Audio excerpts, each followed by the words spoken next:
स्वागतम गुरुदेव शरणागतम गुरुदेव स्वागतम गुरुदेव शरणागतम गुरुदेव ओम स्वागतम सुस्वागतम शरणागतम गुरुदेव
पुराण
सतत सकल सुख कारणी।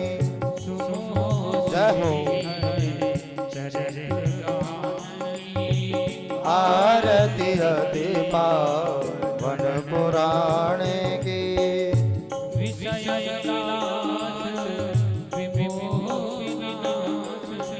विषय विलास विमोह विनाशिनी। विमल विराग विवेक विकासिनी। विमल विराग विवेक विकासिनी। भगवत रहस्य प्रकाशिनी। भगवत तत्व रहस्य प्रकाशिनी। परम ज्योति परमात्म ज्ञानी। आरती अति पावन पुराण की। धर्म भक्ति ज्ञान की। ओ धर्म भक्ति ज्ञान खान की। परमहंस मुनि मन उल्लासनी। परमहंस मुनि मन उल्लासिनी। रसिक हृदय रास विलासनी। रसिक हृदय रस रास विलासिनी। भुक्ति मुक्ति रस प्रेम सुदासनी। भुक्ति मुक्ति रस प्रेम प्रकाशिनी। कथा किंचन प्रिय सुजानकी। आरती अति पावन पुराण की। धर्म भक्ति ज्ञान खान की। भक्ति ज्ञान खान की। कर्पूर गौरम करुणावतारम संसार सारम भुजगेन्द्रहारम। सदा वसन्तं हृदयारविन्दे भवं भवानी सहितं नमामि। त्वमेव माता च पिता त्वमेव बन्धुश्च सखा त्वमेव। त्वमेव विद्या द्रविणं त्वमेव। त्वमेव सर्वं मम देवदेव। त्वमेव सर्वं देवदेव। त्वमेव सर्वं मम देवदेव। त्वमेव सर्वं मम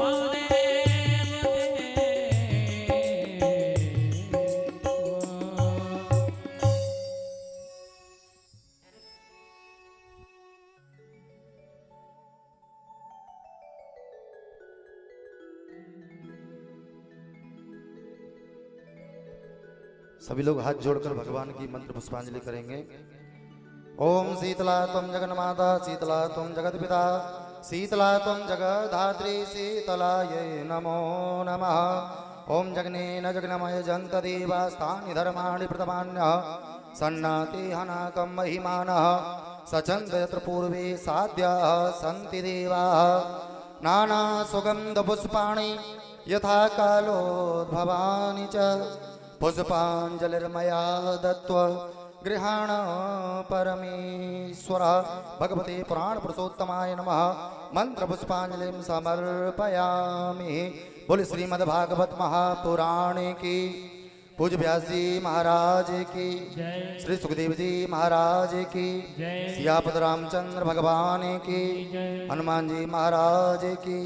शंकर भगवान की। बोलो खाटू नरेश की। जय जय श्री राम।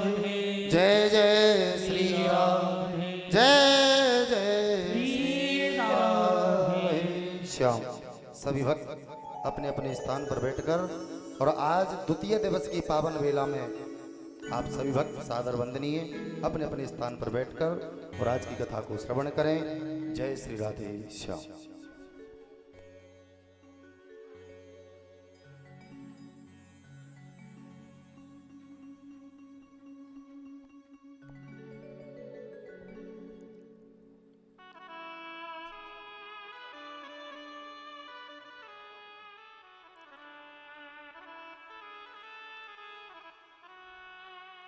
स्वस्ति श्री गणेशाय नमः। देव्यै अंबिकायै नमः। देव्यै सरस्वती नमः।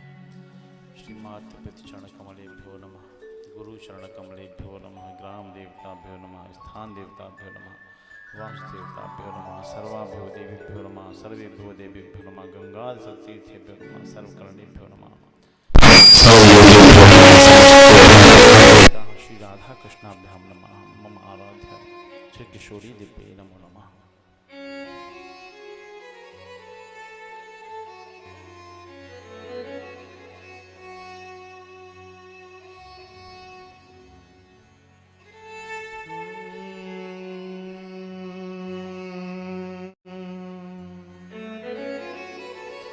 ध्येयं सदा परिभवग्नमभीष्टदोहम् तीर्थास्पदं शिवविरञ्चिनतं शरण्यम् भृत्यार्त्यहं व्रणतपाल्यभवग्यपूता वन्दे महापुरुष ते चरणारविन्दम्।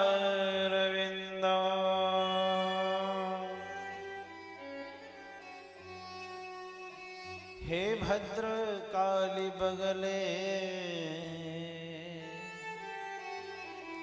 कमले जतारे धूमावती त्रिपुर सुंदरी छिन्नमस्ते मातंगी षोडशी महाभुवनेश्वरी ते दुर्गे देवी नमः सिद्धि परमार्थदात्री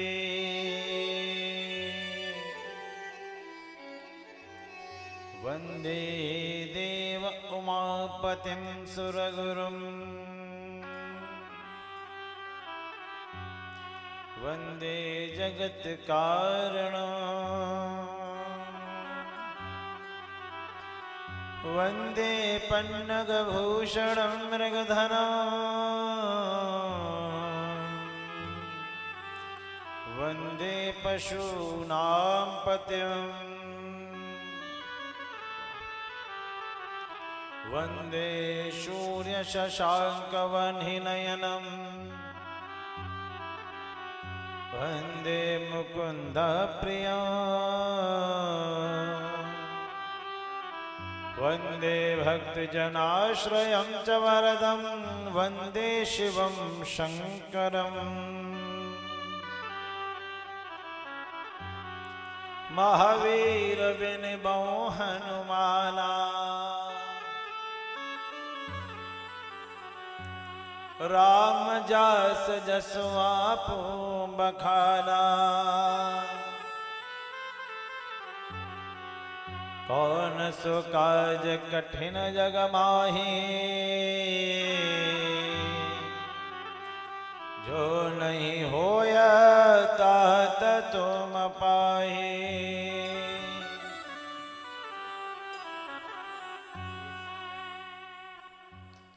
प्रविश नगर की जो सब काजा हृदय राखे कौशलपुर राजा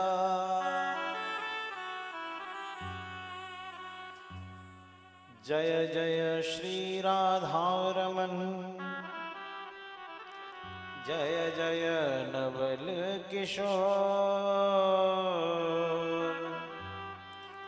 जय गोपी चित चोर प्रभो जय जय माखन चोर जय जय माखन चोर जय जय माखन चोर।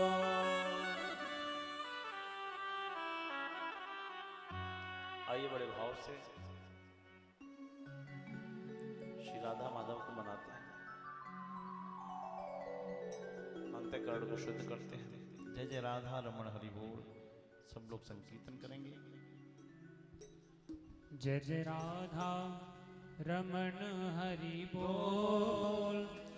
जय जय राधा रमण हरि बोल। जय जय राधा रमण हरि बोल। जय जय राधा रमण हरि बोल। जय जय राधा रमण हरि बोल। जय जय राधा रमण हरि बोल। जय जय राधा रमण हरि बोल। जय जय राधा रमण हरि बोल। हरि बोल हरि बोल हरि बोल। जय जय राधा रमण हरि बोल। हरि बोल हरि बोल हरि बोल। जय जय राधा रमण हरि बोल। जय जय राधा रमण हरि बोल। जय जय राधा रमण हरि बोल। जय जय राधा रमण हरि बोल। जय जय राधा रमण हरि बोल।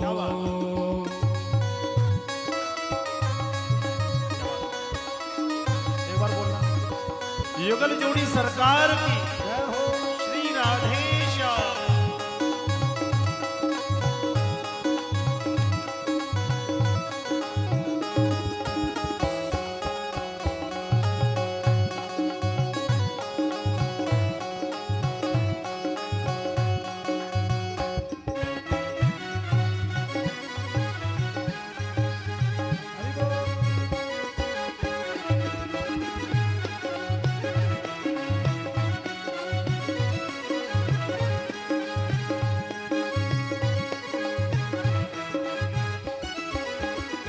दोनों रस से भरे हैं कपोल। जय जय राधा रमन हरि बोल। दोनों रस से भरे हैं कपोल। जय जय राधा रमण हरि बोल। दोनों रस से भरे हैं कपोल। जय जय राधा रमन हरि बोल। दोनों रस के भरे हैं कपोल। जय जय राधा रमण हरि बोल। हरि बोल हरि बोल हरि बोल। जय जय राधा रमन हरि बोल। जय जय राधा रमण हरि बोल। जय जय राधा रमण हरि बोल। जय जय राधा रमन हरि बोल। जय जय राधा रमन हरि बोल।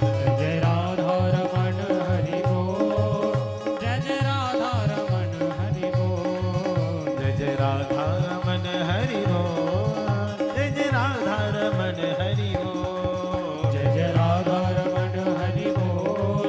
जय जय राधा रमन हरि बोल। हरि बोल हरि बोल हरि बोल।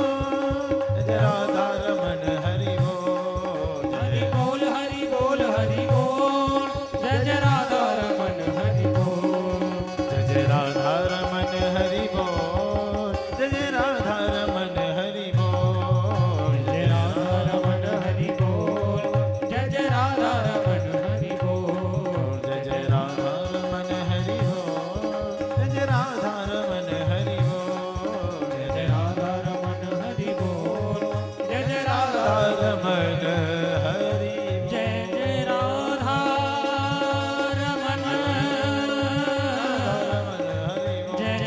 जय जय बोली गणेश जी महाराज की जय हो।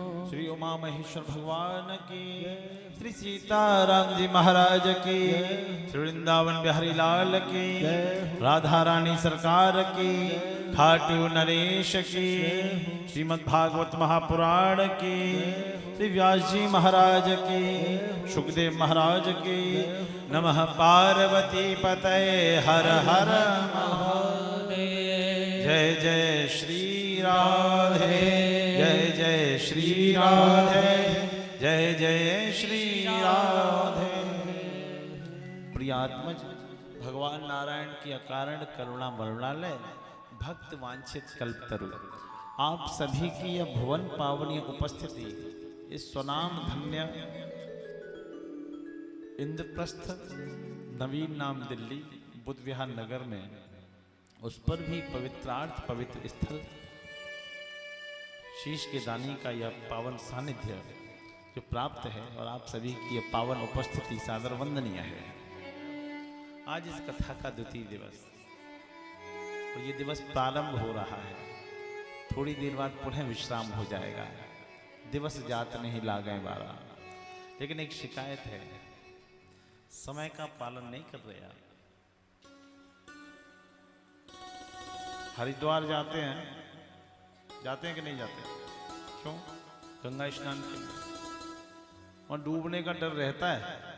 लेकिन यह जो भगवती गंगा है ना, इसमें डूबने का डर नहीं है।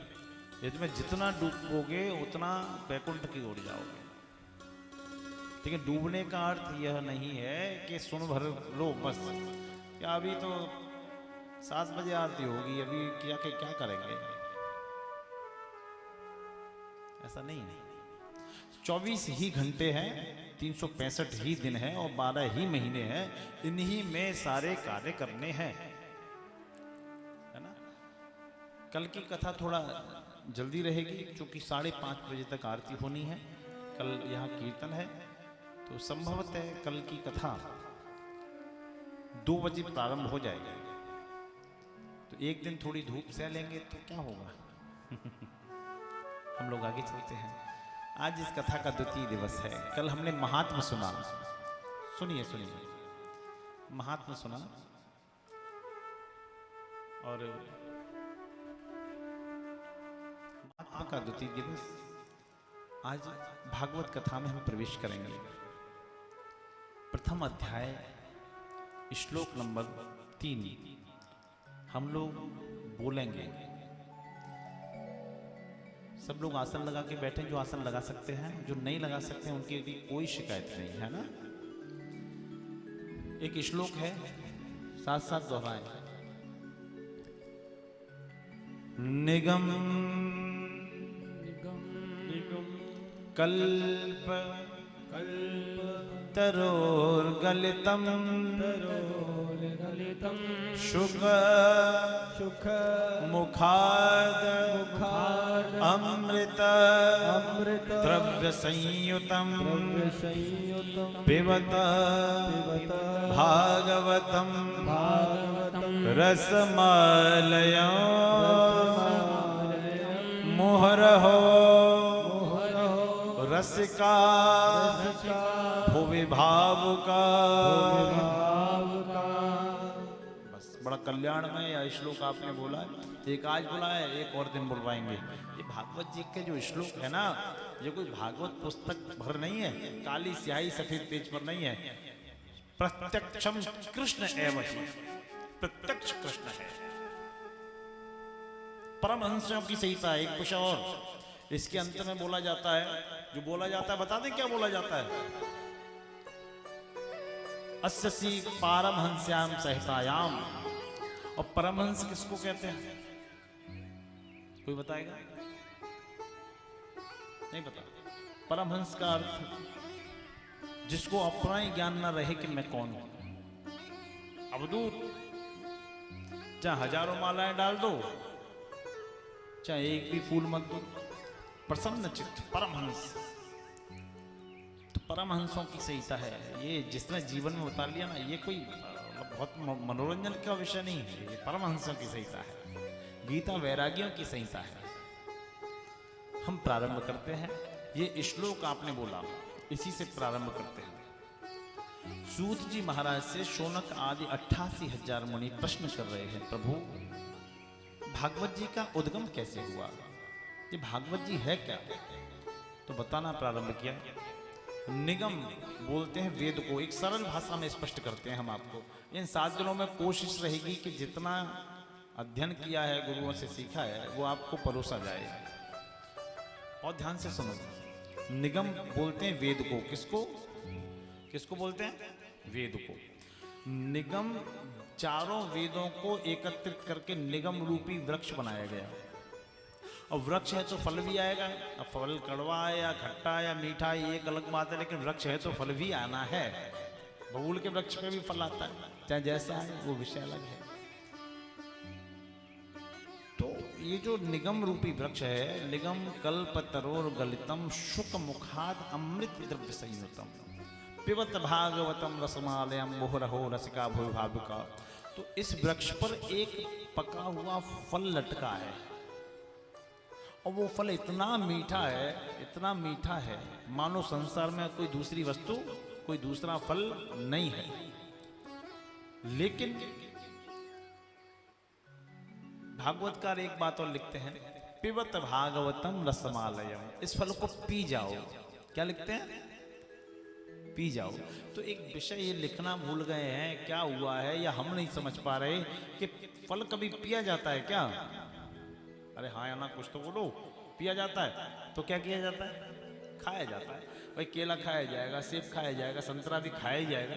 फल का जूस तो पिया जा सकता है और पिया ही जाता है, लेकिन फल को कभी खाया नहीं जाता। तो भागवतकार ने ऐसा क्यों लिखा? स्पष्ट करते हैं, उन्होंने एकदम सही लिखा। क्योंकि ये जो फल है ना, ये भागवत रूपी फल है, और इस फल में न तो माया का आवरण रूपी छिलका है और ना ही अहंकार की कठोर गुठली है। जब छिलका और गुठली नहीं है तो फल कैसा होगा? रसीला, रस भरा, और इतना गला। इसमें लिखा है, कहा आपने भी बोला भी, गलितम फलम। क्या बोला? गलितम, गल गया है, इतना गल गया है कि इसका रस टपक रहा है। तो भैया रस को तो पिया ही जाएगा। तो फिर बुधवार वाले बोलेंगे कितना पिए? थोड़े दिन पहले शिव मंदिर में पी थी, अब यहाँ पी रहे हैं, इससे पहले भी पी चुके, लॉकडाउन में भी पिया। कहाँ पे पिया? बोले मोबाइल में, चैनल पे, यूट्यूब चैनलों पे। कितना देखें, कितना पिए इस फल को, कितना पिए, कितना रसपान करें। तो भागवतकार ने एक बात और लिख ली और अपनी छुट्टी कर ली, आलय, जब तक जीवन का लय ना हो जाए तब तक इस फल को पीते रहो। आलय। निगम कल्पतरोर गलितम फलम शुक मुखाद अमृत द्रव्य संयुतम पिबत भागवतम रसमालयम मुहुरहो रसिका भूभाविका। तो प्रभु, हमने ये सुना है कि सुखदेव जी ने इसका वाचन किया था। तो सुखदेव जी की जो 16 वर्ष की अवस्था थी, तो सुखदेव जी को इतना ज्ञान कैसे आ गया? सुखदेव जी की प्रार्थना कर ली, यम प्रवजन्तु मन पैतम पैत कृत्यो द्वैपायनो विरह कातर आजुहावा पुत्रेति तन्मयतया करवोभिनेदो त्वं सर्वभूत हृदयं मुनिमानतोऽस्मि। प्रार्थना करी। प्रार्थना जब की है तो बताना शुरू किया कि ज्ञान के लिए कोई नियम नहीं होता। अब आप लोग एक सूत्र बोलो हमारे साथ, सभी लोग एक सूत्र बोलो।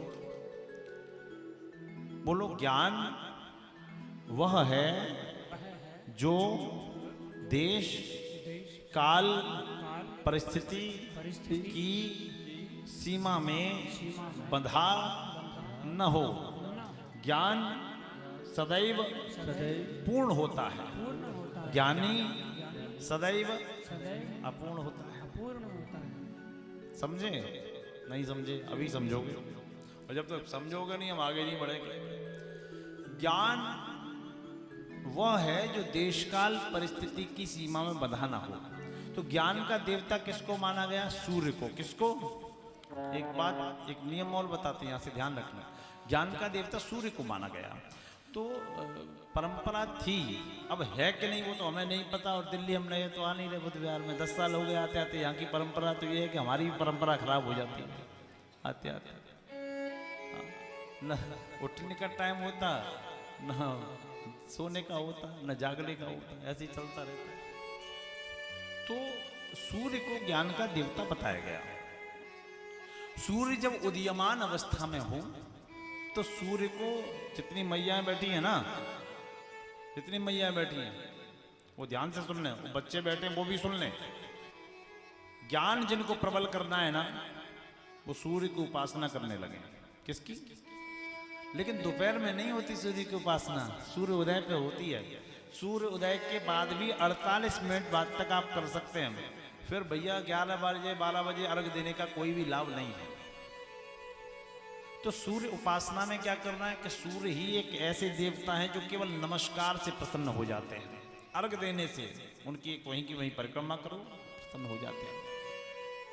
प्रत्येक माँ बाप को चाहिए कि अपने बालक को जल्दी उठावे, और जो नहीं उठ पा रहे, कोई काम रात में करते हैं, ड्यूटी करते हैं, वो एक अलग विषय है। और सूर्य को तांबे के लोटे में अक्षत, रोली और गुड़ डाल के जल दिलवावे, 3 अर्घ दे ऐसे, ओम सूर्याय नमः, ओम सूर्याय नमः, ओम सूर्याय नमः। 3 अर्घ देवे। कितने?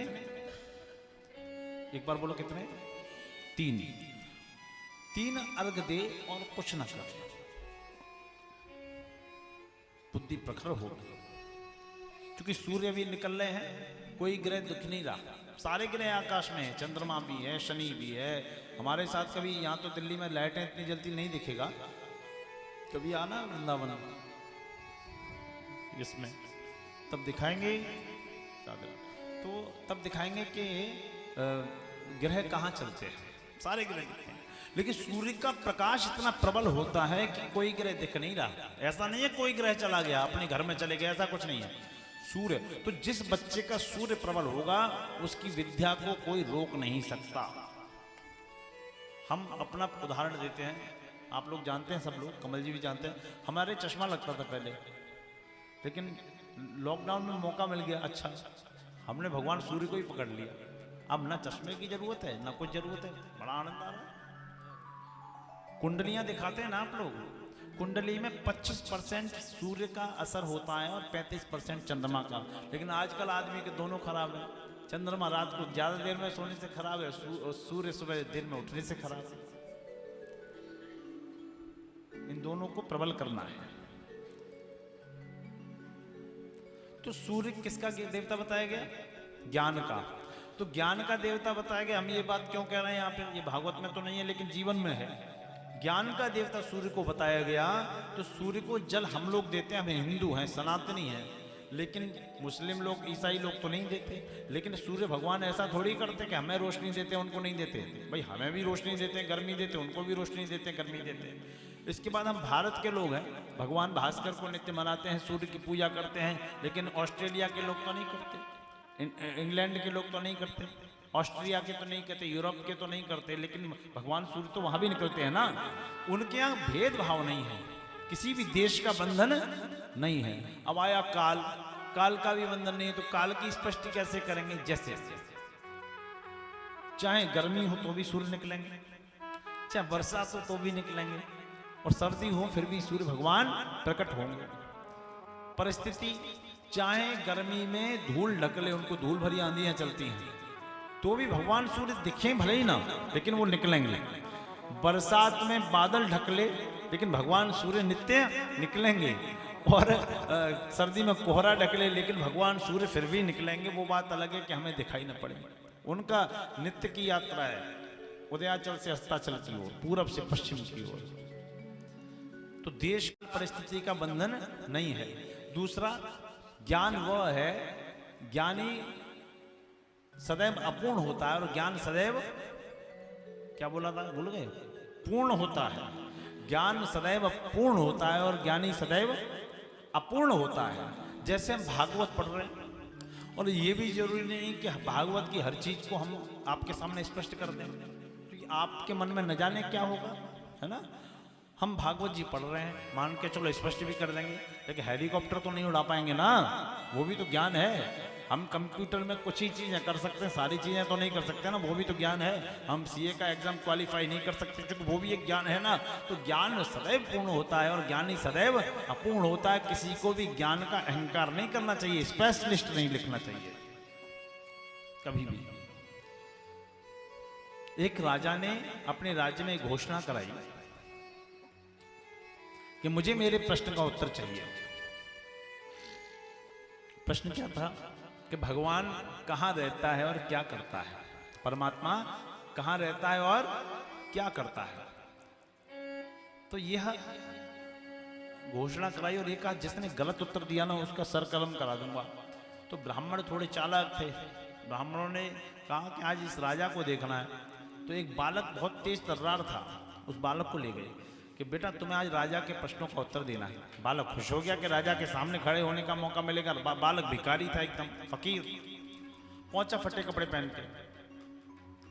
जब पहुंचा तो राजा के सामने खड़ा हो गया। राजा ने कहा परमात्मा कहाँ रहता है और क्या करता है। तो बालक बोला आप मेरी परीक्षा ले रहे हो कि जानने के लिए पूछ रहे हो। बोला कि नहीं, परीक्षा नहीं ले रहा हूँ, सत्य कह रहा हूँ, मैं जानना चाहता हूँ। तो बालक बोला अगर जानने के लिए पूछ रहे हो तो हम आपके गुरु हैं। तो राजा बोला ये तो बात बिल्कुल पक्की है, आप हमारे गुरु हो गए। तो जब आप हमारे गुरु हैं, हम आपके गुरु हैं, तो आपको तो ऊपर नहीं बैठना चाहिए, आपको शर्म नहीं आ रही, गुरु जी नीचे खड़े आप ऊपर बैठे। तो राजा ने सिंहासन छोड़ दिया। तर्क थी पूरी, बात की बात फंस गई। बालक सिंहासन पर बैठ गया। फिर बोला कि राजन अभी आप राजा ही हैं, जब तक अहंकार का ये मुकुट आपके सिर पे है, ये इस मुकुट को नहीं उतारोगे तब तक आप राजा ही माने जाओगे, हमारे शिष्य नहीं माने जाओगे। राजा ने कहा ले जाओ, थोड़ी बहुत देर की बात है। उस बालक ने सिर पे पहन लिया। अब राजा अब सिंहासन पे हाथ फेरा। बालक ने कहा सिंहासन देख रहा, उस फकीर भिखारी बालक ने तो कहा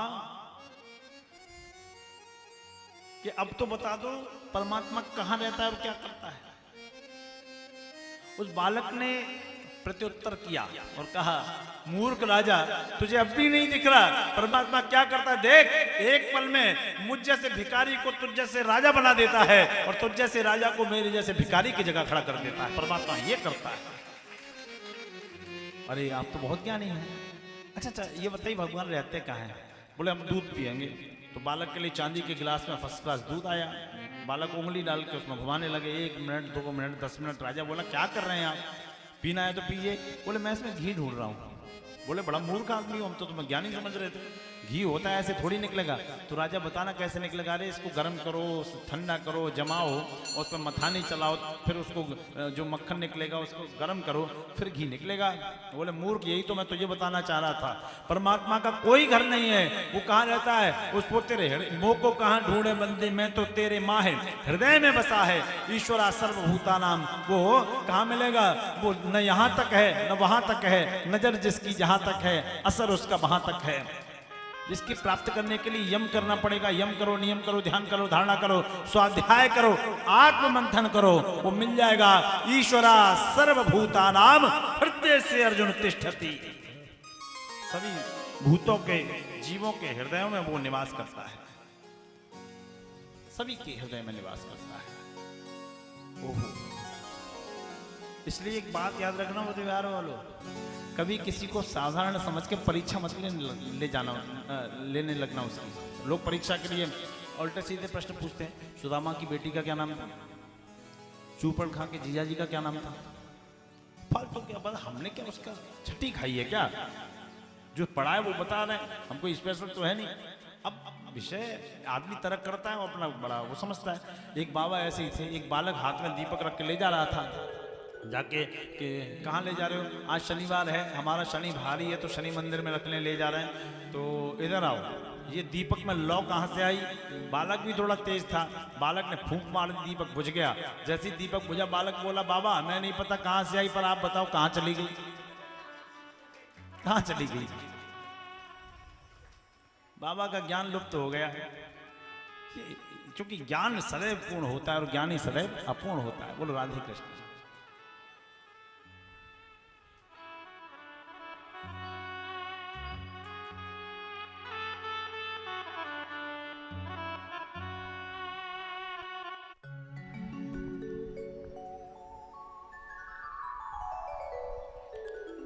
श्री राधे। बोले वृंदावन बिहारी लाल की जय हो। आप सभी भक्तों का इस खाटू श्याम मंदिर में हार्दिक अभिनंदन वंदन। ये श्रीमद् भागवत कथा श्री किशोरी कृपा चैरिटेबल ट्रस्ट के द्वारा आयोजित है और श्री धाम वृंदावन में श्री श्री राधा शक्ति पीठम का जो कि वृद्धाश्रम, ये आपके सामने पंपलेट लगा हुआ है, यही पूरा नक्शा वहाँ का है। तो उसमें जो भक्त जुड़ना चाहते हैं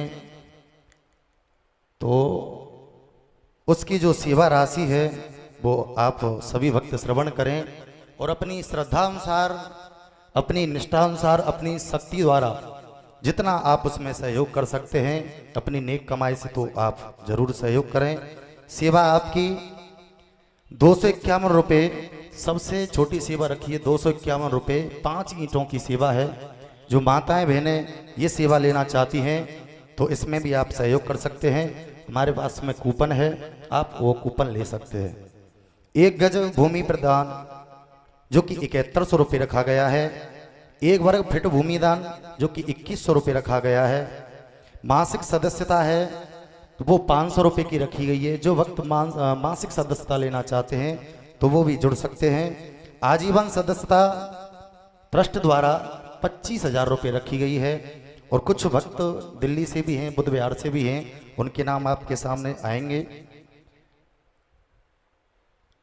और जो भक्त ट्रस्टी बनना चाहते हैं और तो ट्रस्ट की तरफ से 1 लाख रुपए वो सेवा रखी गई है जो ट्रस्टी में सम्मिलित होना चाहें और एक कमरे का निर्माण वहां अपने नेक कमाई से करना चाहें, उसकी 2.5 लाख रुपए एक कमरे का निर्माण वहां ट्रस्ट द्वारा रखा गया है। और जो भक्त इसमें जुड़ना चाहते हैं तो हमारे ट्रस्ट में आपका स्वागत है, अभिनंदन है। देखो, आपके ही सहयोगार्थ से और आप सभी के सहयोग से ही ये श्रीमद् भागवत कथा का आयोजन रखा गया है और भव्य श्री धाम वृंदावन में इसका निर्माण चल रहा है। और महाराज जी ने अपने मन में विचार बनाया है, बीड़ा उठाया है, तो वो पूर्ण तो होगा लेकिन आप सभी के सहयोग से होगा। थोड़ा थोड़ा आप सभी भक्त सहयोग करेंगे क्योंकि महाराज जी का तो एक संकल्प है, इनको वो पूरा करना है। महाराज जी के पास में 2 बेटियां हैं, 2 बेटियां पढ़ाई पूरा होती हैं, आप सभी भक्त जानते हैं। तो वो आप सभी भक्तों के लिए ही है। आप भी जाओ वृंदावन में तो वहाँ दर्शन करें, घूमें फिरें और आनंद लें और वहाँ पर रुके। तो ये सेवाएं हैं। जो भक्त अपना नाम अंकित कराना चाहते हैं, जो सदस्यता लेना चाहते हैं वो संपर्क करें। जय श्री राधे श्याम। और इस कथा का लाइव प्रसारण आचार्य निशांत मिश्रा, यूट्यूब पर सर्च करें आचार्य निशांत मिश्रा, जो कि यहाँ की कथा भी वो लाइव चल रही है, आप उसको श्रवण करें।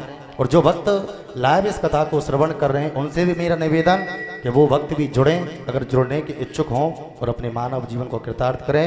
मैं अपनी वाणी को विराम देता हूँ। जय श्री राधे श्याम। बोली बांके बिहारी लाल की जय, राधा रानी सरकार की जय। अब जब इतना विषय आया कि ज्ञान की कोई उम्र नहीं होती, कोई सीमा नहीं होती, तो विषय आगे बढ़ा। क्या हुआ? एक बार की बात है, सुखदेव जी के जन्म की चर्चा करते हैं। हम लोग चलते हैं कैलाश पर्वत पर। श्री नारद जी अपना बीणा कर्तव्य ध्वनि से करताल बजाते हुए कैलाश पर्वत की ओर जा रहे हैं। श्रीमन्नारायण नारायण नारायण, श्रीमन्नारायण नारायण नारायण भजमन नारायण नारायण नारायण भजमन नारायण नारायण नारायण। ओ माता नारायण, माता नारायण पिता नारायण, पिता नारायण बद्री नारायण, बद्री नारायण लक्ष्मी नारायण नारायण नारायण, लक्ष्मी नारायण नारायण नारायण। ओ जो नारायण नाम लेत है, जो नारायण नाम लेत है, पाप हो ही सब छारायण। हाँ, पाप होत सब नारायण। भजमन नारायण नारायण नारायण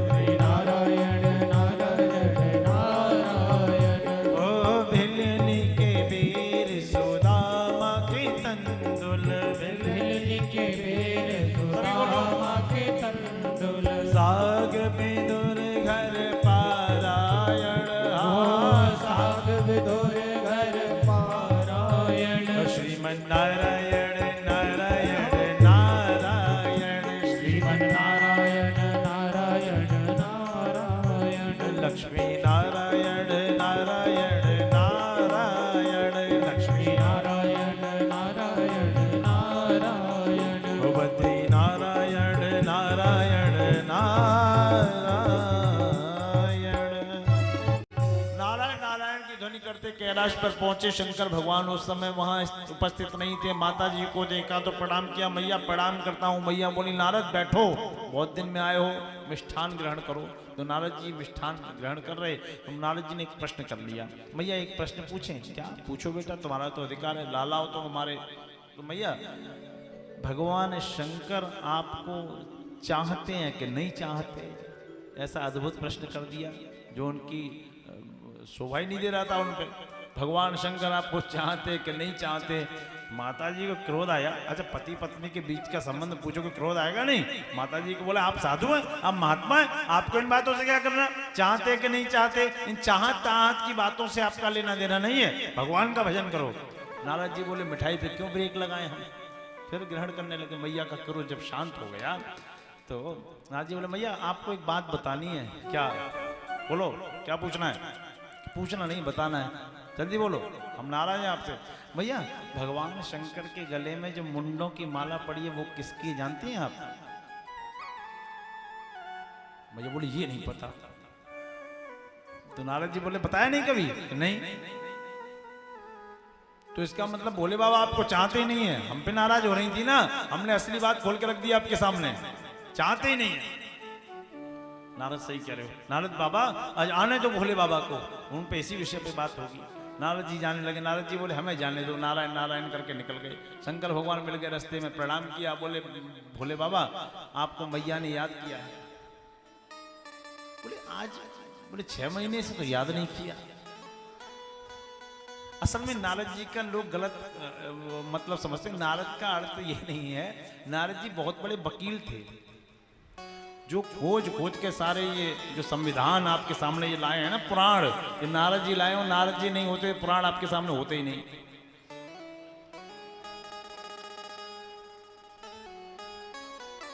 भोले बाबा गए और जब गए तो माता ने क्या किया? क्रोध में आकर अपने अलंकार उतार दिए। अलंकार उतारने के बाद एक स्थान होता था पहले, शायद आज नहीं होता, पहले एक VVIP रूम होता था। उसका नाम होता था कोप भवन। कौन सा होता था? कोप भवन। कोप माने क्रोध। कौन सा भवन होता था? ये सबको पता है। पहले बनाए जाते थे, सही बता रहे हैं, जैसे आज गेस्ट रूम होता है ना, वैसे कोप भवन अलग से बनाया जाता था। इसका बड़ा VVIP काम था, तो कोप भवन इसका नाम था। तो पहले मकानों में था ऐसा सिस्टम, हमने देखा है। अब भी बनते, बुद्ध विहार में भी मकान बनते हैं। अब बनाया जाता है क्या कोई रूम ऐसा? अरे हाँ या ना, कुछ तो बोलो। बनाया जाता है? नहीं। अब बनवाना भी मत। बनवा दिया तो जिंदगी में खाली नहीं होगा। पहले कभी कभी कोई रूठता था तो लोग मना लेते थे। अब हर पल हर व्यक्ति रूठता है। बेटा नाराज, बेटी नाराज, पत्नी नाराज, भैया नाराज, भाभी नाराज, दुनिया भर का आदमी नाराज ही बैठा है। किस किस को मनाने जाओगे? अब बनवा दिया तो जिंदगी में खाली नहीं होगा। शंकर जी ने नंदी से पूछा मैया नहीं दिख रही। बोले मैया को भवन में है। क्यों? अरे आपने कोई गलती कर दी होगी। भगवान स्तब्ध रह गए। क्या हुआ? को भवन में पहुंचे। जाहि निकट प्रभु कही मृदुबानी, जाहि निकट प्रभु कही मृदुबानी, प्राण प्रिया के हेतु रिसानी, प्राण पिया की एक निशानी, जाहि निकट प्रभु कही मृदुबानी, जाहि निकट प्रभु करे मधुमानी, प्राण प्रिया के हे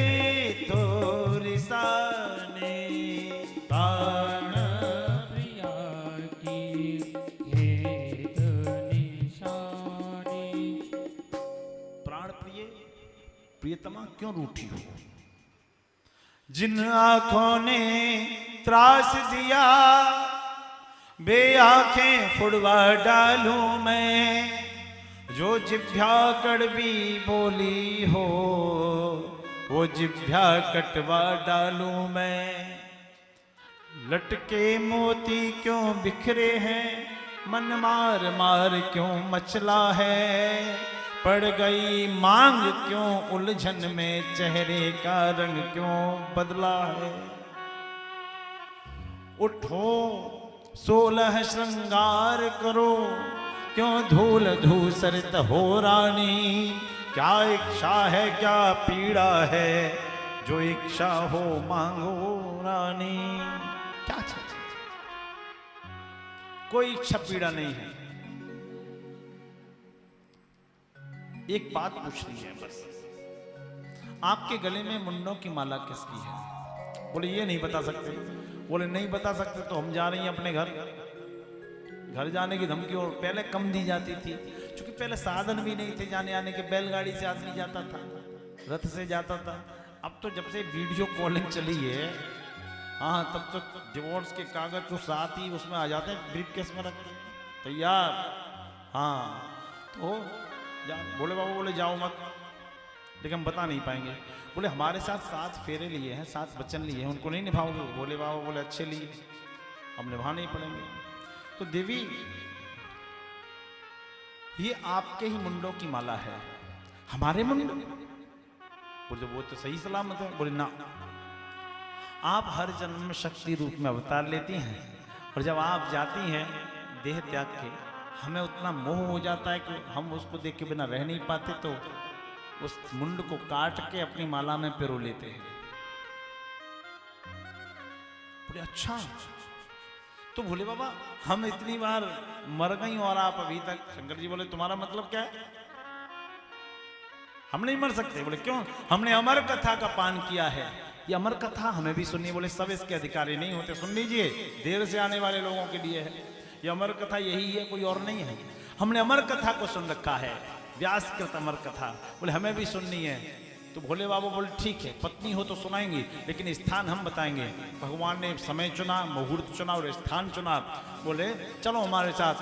त्रिशूल में डमरू को बांधा और उड़ान भर ली है भगवान ने। आकाश मार्ग से, खेचर मार्ग से उड़ते चले जा रहे हैं, और कहाँ पहुंचे? जो आज छत्तीसगढ़ के अंतर्गत आता है, जिसको हम अमरकंटक बोलते हैं। अमरकंटक पर्वत पर अमरनाथ का वृत्तांत नहीं है। अमरनाथ में तो भगवान ने 87,000 वर्ष तक तप किया था, इसलिए अमरनाथ को वो माना गया है, जब सती जी ने देह त्यागी थी। अमरकंटक पर्वत पर पहुंचे हैं, वहां एक गुफा को देखा, डमरू को बजाया, शंख को बजाया, नाद हो गया। सभी जीव जंतु समझ गए भोले बाबा हमें यहाँ से निकालना चाहते हैं, पर सबने पलायन कर दिया, सब वहां से निकल गए। जब सब वहां से निकल गए ना, फिर क्या हुआ?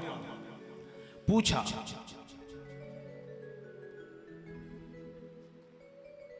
भोले बाबा सब चले गए। शंकर जी ने बोला कोई है तो नहीं? कि ना। पार्वती जी ने देखा तो एक सुग्गे का अंडा, तोती का अंडा पड़ा था, फूटा हुआ। बोले ये तो अंडा ही है, कुछ नहीं। बोले कि ठीक है भोले बाबा शुरू करो। बोले कथा तो मैं शुरू करूंगा, लेकिन एक शर्त है। क्या? मैं आंख बंद करके कथा कहता हूँ, और मुझे नहीं पता कोई सुनना है कि नहीं सुनना, तुम बीच बीच में वो बोलती रहना। उससे क्या कहते हैं?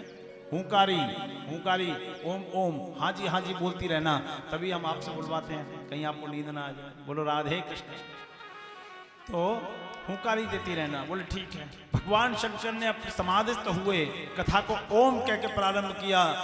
ओम महात्मा से लेके कथा का प्रारंभ किया, प्रथम स्कंद इत्यादि कहे, और 3 दिन तक मैया ने सुनी। कैसे सुनी? पहले दिन की कथा जब हुई तो उस अंडे में इतना प्राण आया कि वो अंडा फूटा हुआ आपस में जुड़ गया।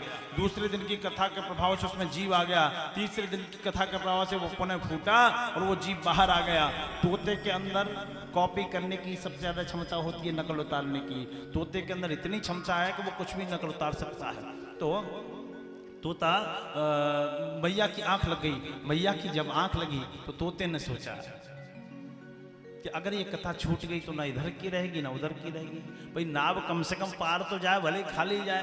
बोले हम हाँ जी कहेंगे। और तोते ने हाँ जी हुंकारी देना प्रारंभ कर दिया। और हुंकारी देना जब प्रारंभ किया, भोले बाबा ने कथा भी अनुवत प्रारंभ रखी। सप्तम दिन की कथा का विश्राम जब हुआ, श्रीमद् भागवत महापुराण का जैसे विश्राम हुआ और एक जयकारा लगाया, बोलिए बाल कृष्ण लाल की जय। जैसे ही जयकारा लगाया वैसे मैया बोली, प्राणेश्वर ये कथा आगे कैसे बढ़ गई, कथा आगे कैसे बढ़ गई? बोले आप कहाँ थी? बोले मैं तो यहीं थी, लेकिन मुझे निद्रा आ गई, मैं सो गई थी, नींद की गोद में चली गई थी। फिर भगवान को क्रोध आया, त्रिशूल को उठाया, कहा कौन मेरी कथा को चुराने वाला चोर? प्रलयंकारी महेश नाम है, अपनी प्रलय के सागर में डुबो के भस्म कर दूंगा। कथा सुना रहे पार्वती को शिव शंकर भगवान, सुनते सुनते अमर कथा को बंद हो गए कान। उमा के पर गए सोता, भूकरा दे रे तोता। उमा के पर गए सोता, भूकरा दे रे तोता। कथा सुना रहे पार्वती को शिव शंकर भगवान, कथा सुना रहे पार्वती को शिव शंकर भगवान। सुनते सुनते अमर कथा को बंद हो गए कान। उमा के पर गए सोता, भूकरा दे रे तोता। उमा के पर गए सोता, भूकरा दे रे तोता।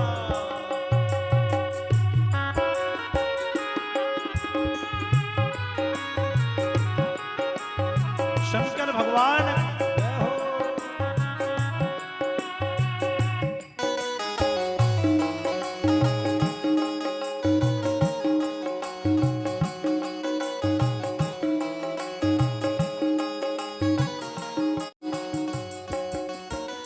मचल उठी थी गौरा शिव शंकर से बतराई। मचल उठी थी गौरा शिव शंकर से बतराई। अमर कथा कहते ओ नारद ने याद दिलाई। अमर कथा कहते ओ नारद ने याद दिलाई। अमर कथा के सुनते ही, अमर कथा के सुनते ही कट जाए पाप भगवान। अरे कट जाए पाप भगवान, कर्म कोई बन गए खोटा। उमा के डरे सोता, कर्म कोई बन गए खोटा। उमा के पड़ रहे सोता, कथा सुना रहे पार्वती को शिव शंकर भगवान। कथा सुना रहे पार्वती को शिव शंकर भगवान। सुनते सुनते अमर कथा को बंद हो गए कान। उमा के पड़ रहे सोता, भूकरा दे रहे तोता। उमा के पर गए सोता, भूकरा दे रे तोता। उमा के पर गए सोता, भूकरा दे रे तोता। उमा के पर गए सोता, भूकरा दे रे तोता।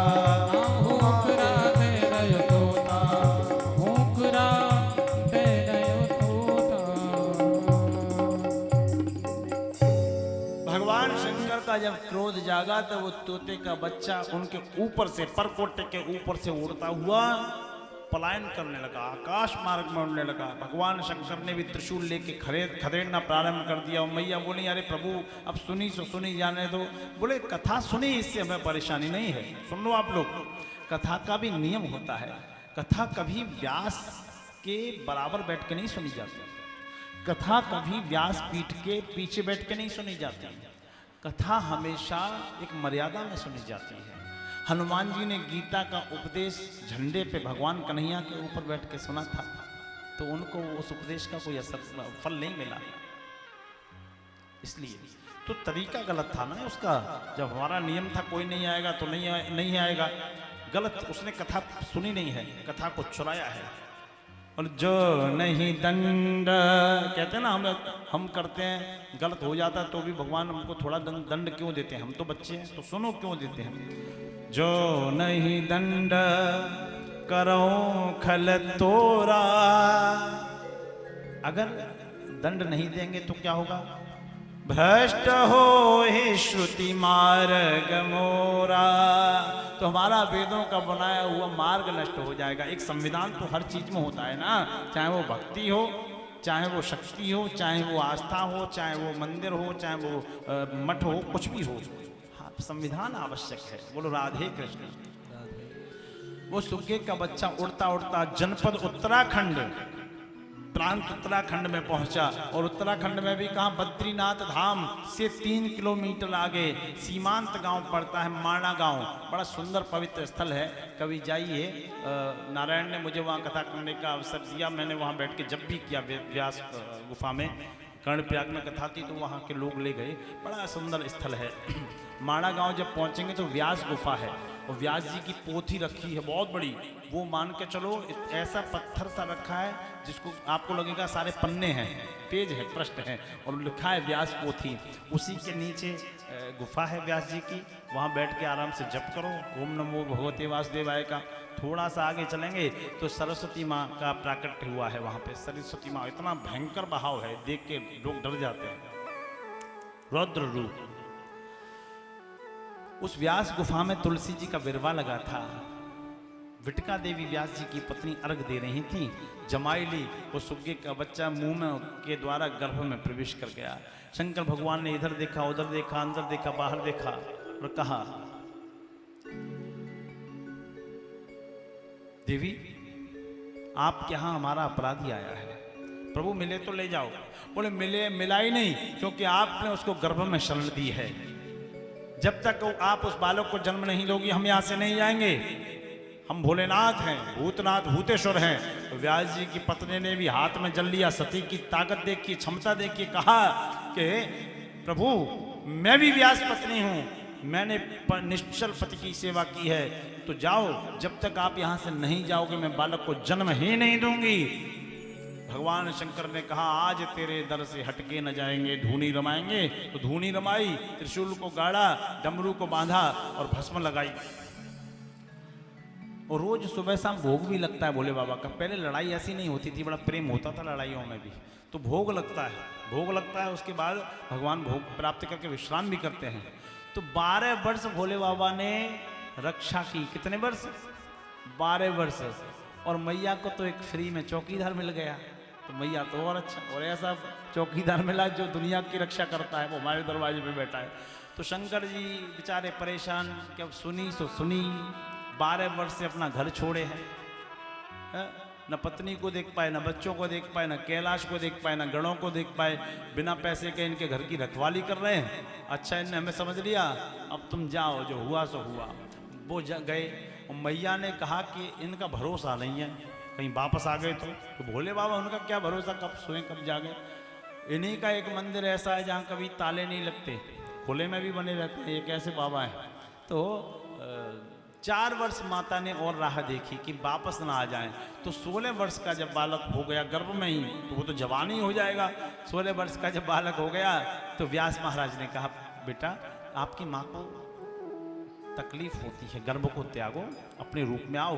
बोले प्रभु मैं नहीं आऊँगा, पिताश्री मैं बाहर नहीं आऊँगा। क्यों? ये दुनिया का जो नाटक चल रहा है ना, जो मोह माया जंजाल, इसमें नहीं फंसना। बोले बेटा तुम पे माया का कोई असर नहीं होगा। माया का अर्थ समझते हैं आप बहुत अच्छी तरह? क्या होता है माया? नहीं होता। ये धन है, लक्ष्मी स्वरूप है, इसको माया से लिप्त मत करना, ये गलती कभी मत करना। माई ने दिया है तो उसका उपयोग करो सत्कार्यों में, क्योंकि लक्ष्मी की कृपा सब पे नहीं होती। आज की दुनिया में दवा भी आएगी, बच्चे भी पढ़ेंगे, हमारे जीवन के उपयोग भी पूरे होंगे, तो ये माया नहीं है। तो माया क्या है? जो दिखत है वह है नहीं, जो है वह दिखत ना।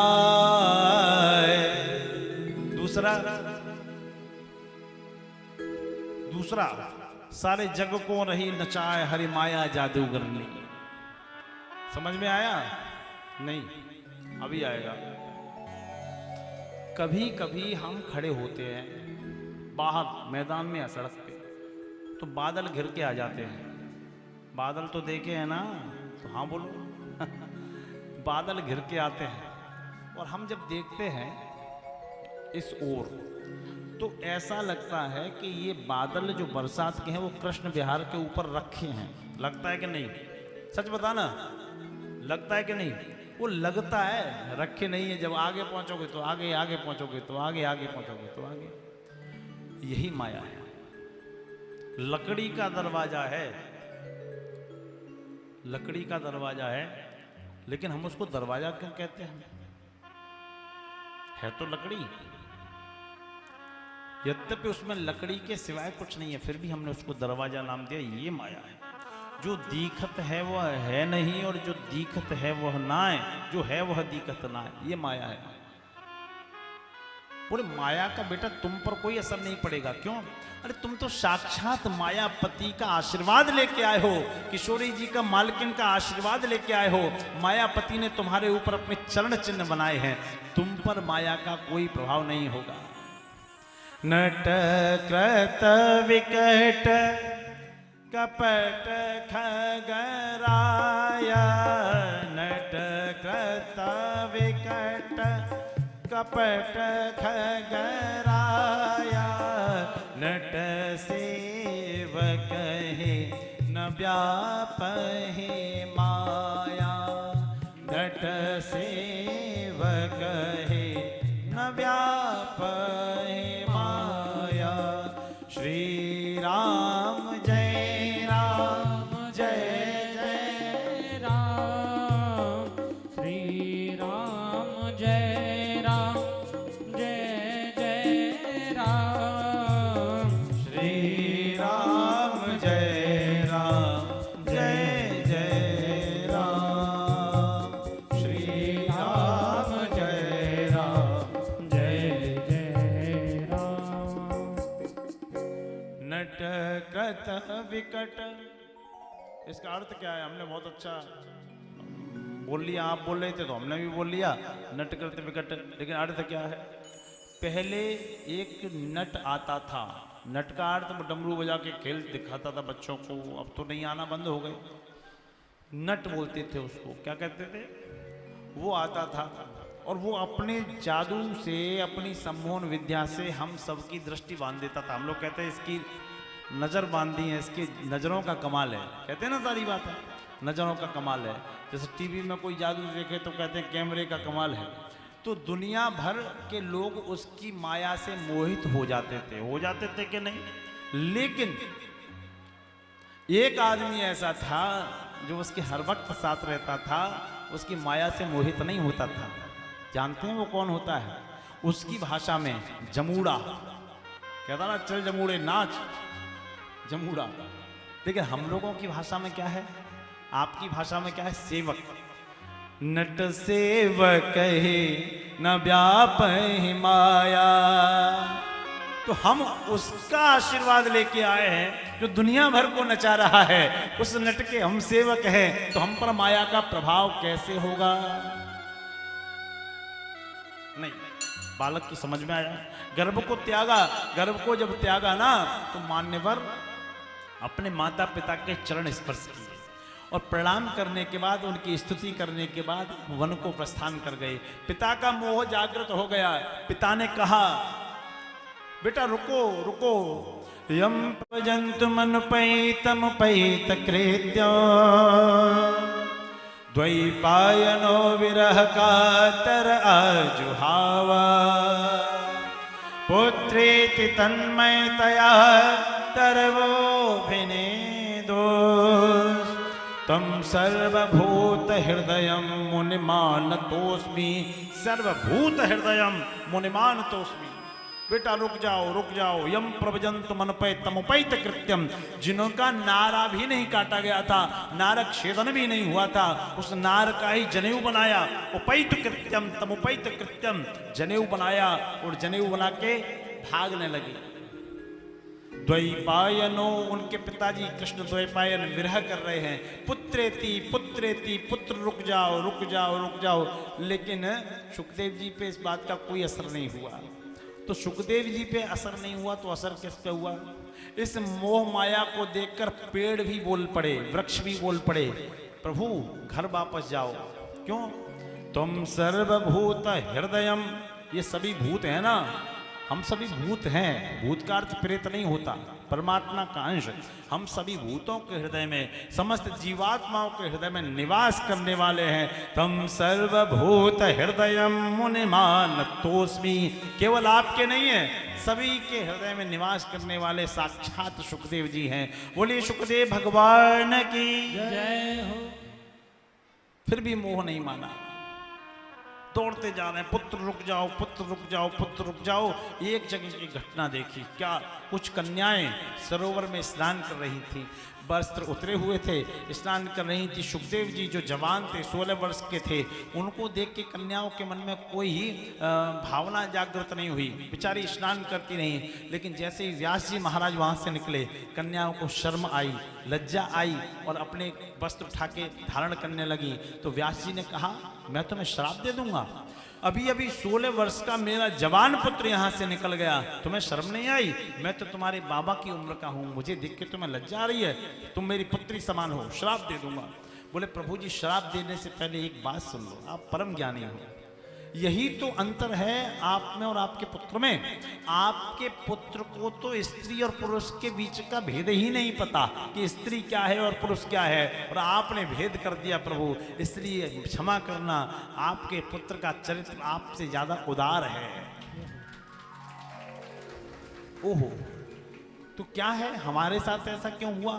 बोले आपकी आंखों में एक दोष आ गया है, आपकी आंखों में। और ये दोष अकेले व्यास जी की आंखों में नहीं है, हम सभी की आंखों में है। हम डॉक्टर हैं, आई डॉक्टर, बता दें आपको दोष, बता दें कौन सा है, बताएं कि नहीं? बीमारी, एक बीमारी लगी हुई है सबकी आंखों में, इस बीमारी का नाम है दृग दोष। क्या है? एक बार बोलो क्या है? हाँ, और दवाई भी तत्काल प्रभाव से, फ्री की दवा। कन्याओं ने कहा इस दृग दोष को दूर करने का एक उपाय है, क्या? नयन अमीय दृग दोष विभंजन, नयन अमीय दृग दोष विभंजन, नयन अमीय दृग दोष विभंजन, नयन अमीय दृग दोष विभंजन। गुरुपद रज मृदु मंजुल अंजन, गुरुपद रज मृदु मंजुल अंजन, गुरुपद रज मृदु मंजुल अंजन। गुरु के चरणों की रज का काजल, अंजन किसको बोलते हैं? अब बच्चों को पता है अंजन किसको बोलते हैं? नहीं पता, क्योंकि भैया काजल ही बंद हो गए, अब तो लाइनर चलता है। हमें पता सब है, हाँ। अरे काजल चले गए तभी तो नजरें खराब हो गई। गुरु के चरण कमलों की रज रूपी काजल को, अंजन को जो नैनों में लगाता है, उसका यह दृग दोष छूट जाता है। लेकिन गुरु के गुरु भी तो आदमी है, आपने गुरु को इतना बड़ा चढ़ा के क्यों बता दिया भाई? माता पिता भी तो आदमी हैं, वो कर्म के पिता है, गुरु धर्म का पिता है। माता पिता ने जन्म दिया, गुरु ने संस्कार दिया। तो गुरु के चरणों की रज, आप कमल के समान गुरु के चरण क्यों बता सकते हैं? अरे हम नहीं कह रहे, शास्त्र कहता है, हमारी क्या विसार। गुरु के चरणों की तुलना किससे की गई? कमल से। किससे? क्यों? और आप लोग रोज पढ़ते हैं इस बात को। हनुमान चालीसा को कितने लोग पढ़ते हैं? वो भी सब लोग नहीं पढ़ते। क्या बात। हनुमान चालीसा की शुरुआत कहां से होती है? एक बार बोलो, ये आया कहां से? बस इतना ही, आया कहां से? अयोध्या कांड से। एक बात सभी सनातन धर्मी है, बहुत अच्छी बात, श्री रामचरितमानस की पुस्तक कितने सनातनियों के घर में है? एक बार हाथ उठाना।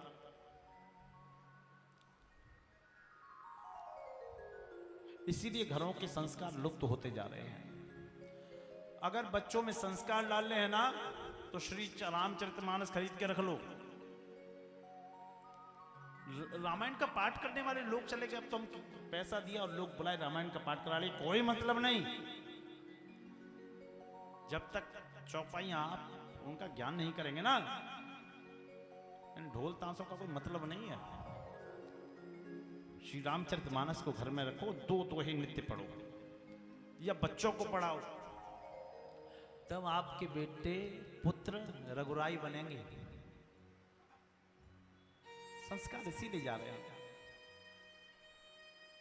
अयोध्या कांड में गुरुओं की चर्चा है, और अयोध्या कांड के गुरु हैं श्री भरत जी। कौन है? अयोध्या कांड का प्रारंभ कहां से होता है? गुरुओं से। क्या बोला था आपने भी? श्री गुरु चरण सरोज रज, निज मन मुकुर सुधार। एक बार बोलो, श्री गुरु चरण सरोज रज, निज मन मुकुर सुधार। बस यही पूरा मामला फंसा है। श्री गुरु चरण, गुरु जी के श्री चरण कहते हैं। सरोज रज, सरोज माने कमल, कमल का पर्यायवाची है सरोज। और उस सरोज की रज, तो वो रज क्या करती है?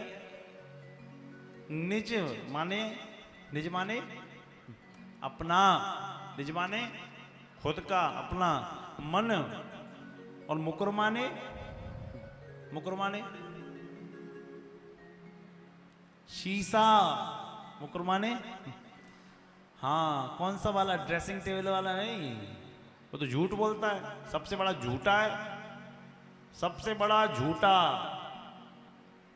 अरे पक्की बात, अभी लगा लो, पूरब की तरफ मुंह खड़े करके खड़े हो जाना, वो तुम्हें पश्चिम की तरफ दिखाएगा। इधर मांग काटोगे वो इधर दिखाएगा, मैया सीधे पल्लू की साड़ी पहनेंगे उल्टे का दिखाएगा, उल्टे की पहनेंगे वो सीधे का दिखाएगा। सबसे बड़ा झूठा है। इधर की नतनी इधर, इधर की नतनी इधर, उस पर विश्वास मत करना। ये नहीं कि शीशा देखना छोड़ दो, देखना, लेकिन विश्वास मत करना। मुकरमा ने क्या होता है? एक बार बोलो, क्या होता है? शीशा।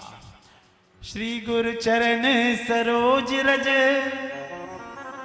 निज मन मुकुर सुधार। दूसरी लाइन क्या है? निज मन, अपने मन के शीशे को साफ करो, सुधारो। मन का शीशा साफ कर, दूर कर अभिमान को, फिर परम पद पाएगा और हरि मिल जाएगा। तो हनुमान जी की जो भक्ति, हनुमान चालीसा पढ़ते हैं ना, पहले तो मन को साफ करो। एक बात याद आ गई, एक पुराना गीत आता था बहुत अच्छा। हम कोई मतलब गीतकार तो नहीं है, भजन गायक तो नहीं है, लेकिन सुना है हमने। एक गीत आता था, उस गीत का शुरू ऐसा था कि पांडे जी वो तोरा मन दर्पण कहलाए था ना, है ना? तोरा मन दर्पण कहलाए,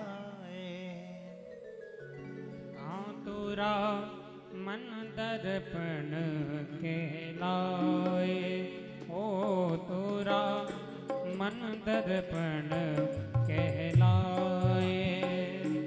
तोरा मन दर्पण कहलाए, हाँ तोरा मन दर्पण कहलाए। भले बुरे सारे कर्मों को, भले बुरे सारे कर्मों को देखे और दिखाए, ओ तेरा मन दर्पण कहलाए, ओ तोरा मन दर्पण कहलाए। बस बस बस, क्या कह रहा है? क्या कह रहा है? पूरा गीत नहीं गाना, बस उदाहरण देना है इनको। तोरा मन दर्पण कहलाए, क्यों? अगली लाइन क्या है? भले बुरे सारे कर्मों को, भले बुरे सारे कर्मों आगे बोलो। को और दिखाए तोरा मन दर्पण। तो मन के शीशे को देखे ना हम, ऊपर के पेंट से काम नहीं चलेगा। मानने वाला हंसने का विषय नहीं है। अयोध्या कांड में गुरुओं की चर्चा है और गुरुओं की चर्चा को लेकर श्री गुरुचरण सरोज रज लिखा गया और श्री गुरुचरण सरोज रज के अंदर कह दिया गया अपने मन को साफ कर लो, मन का शीशा साफ कर, दूर कर अभिमान को, फिर परम पद पाएगा और हरि मिल जाएगा।